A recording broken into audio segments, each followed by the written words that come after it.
Selamat sore Bu Osma, kami dari kelompok 6 11 IPA 3 yang beranggota Angel Caroline, Elizabeth Pasaribu, Rika Vanesia, dan Yohana Octavian Manurung ingin mempresentasikan materi kedatangan sekutu dan Belanda. Selamat mendengarkan. Penyerahan Jepang kepada sekutu tanpa syarat pada tanggal 14 Agustus 1945 membuat analogi bahwa sekutu memiliki hak atas kekuasaan Jepang di berbagai wilayah. Belanda adalah salah satu negara yang berada di kelompok sekutu. Karena itu, setelah Belanda kalah terhadap Jepang, mereka melarikan diri ke Australia. Kondisi Indonesia setelah Jepang menyerah tanpa syarat kepada sekutu, yaitu Indonesia dalam masa vacuum of power atau kekosongan pemerintahan. Karena itu, Belanda ingin kembali berkuasa atas Indonesia seperti sebelum direbut Jepang.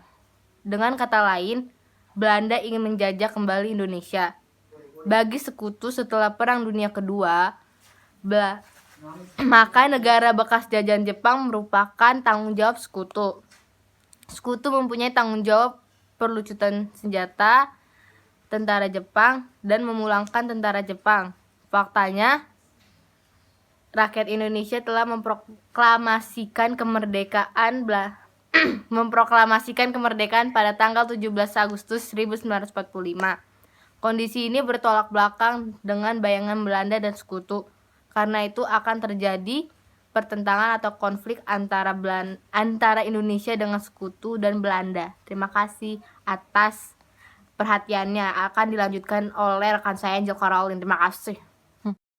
Assalamualaikum warahmatullahi wabarakatuh. Saya Angel Caroline. Saya akan melanjutkan materi yang telah disampaikan teman saya Yohana. Kedatangan sekutu ke Indonesia itu diboncengi oleh Nietzsche. Mereka masuk melalui beberapa pintu wilayah Indonesia yang terutama pada daerah pusat pemerintahan pendudukan Jepang seperti Jakarta, Semarang, dan Surabaya. Setelah Perang Dunia Kedua, terjadilah perundingan Belanda dengan Inggris di London yang menghasilkan Civil Affairs Agreement yang berisi tentang perundingan pengaturan penyerahan kembali Indonesia dari pihak Inggris kepada Belanda, khusus yang menyangkut SEAC atau South East Asia Command. Di dalam perundingan tersebut dijelaskan langkah-langkah yang harus ditempuh, yaitu satu, fase pertama, tentara sekutu akan mengadakan operasi militer untuk memulihkan keamanan dan ketertiban. Yang kedua itu fase kedua. Setelah keadaan normal, pejabat-pejabat Nietzsche akan mengambil alih tanggung jawab koloni itu dari pihak Inggris yang mewakili sekutu. Setelah diketahui Jepang menyerah pada tanggal 15 Agustus 1945, maka Belanda mendesak agar segera mensahkan perundingan tersebut, dan pada tanggal 24 Agustus 1945 perundingan tersebut telah disahkan. Berdasarkan persetujuan Potsdam, isi Civil Affairs Agreement diperluas Inggris bertanggung jawab untuk seluruh Indonesia, termasuk daerah yang berada di bawah pengawasan Southwest Pacific Areas Command. Untuk melaksanakan isi perjanjian Potsdam, maka pihak Southwest Pacific Asia Areas Command di bawah Lord Louis Mountbatten di Singapura segera mengatur pendaratan tentara sekutu di Indonesia. Kemudian pada tanggal 16 September 1945, Wakil Mountbatten yakni Laksamana Muda W.R. Patterson dengan penumpang kapal Cumberland mendarat di pelabuhan Tanjung Perak, Surabaya. Dalam rombongan Patterson ikut serta Van der Plas, orang Belanda yang mewakili K.J. van Mock atau pemimpin Nika. Setelah informasi masuk dan persiapan dipandang cukup, maka Louis Mountbatten membentuk pasukan komando khusus yang disebut AFNEI. AFNEI berada di bawah kepemimpinan Letnan Jenderal Sir Philip Christison. Tugas tentara AFNEI yaitu 1. Menerima penyerahan kekuasaan tentara Jepang tanpa syarat. Kedua, membebaskan para tawanan perang dan interniran sekutu. Ketiga, melucuti dan mengumpulkan orang-orang Jepang untuk dipulangkan ke negerinya.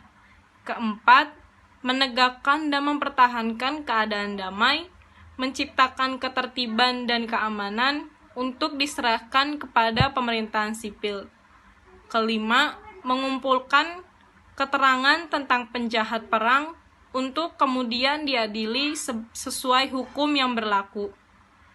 Pasukan sekutu yang tergabung dalam menciptakan ketertiban dan keamanan untuk diserahkan kepada pemerintahan sipil. Kelima, mengumpulkan keterangan tentang penjahat perang untuk kemudian diadili sesuai hukum yang berlaku.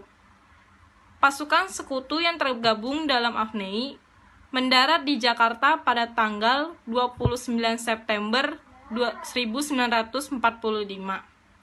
Kekuatan pasukan AFNEI dibagi menjadi 3 divisi, yaitu 1 Divisi India 23, di bawah pimpinan Jenderal D.C. Hawthorne. Daerah tugasnya di Jawa bagian barat dan berpusat di Jakarta.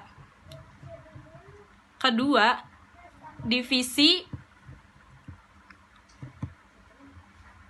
India 5, di bawah Komando Jenderal E.C.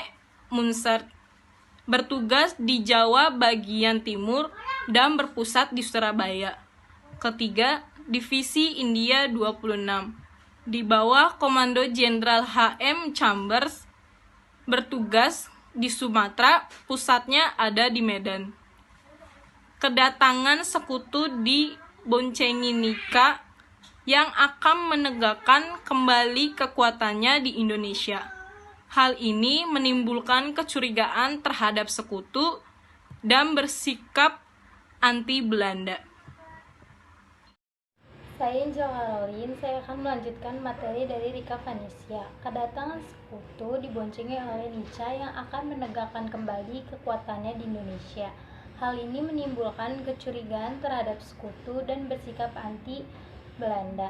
Sementara Christison sebagai pemimpin AFNEI menyadari bahwa untuk menjalankan tugasnya tidak mungkin tanpa bantuan pemerintah Republik Indonesia.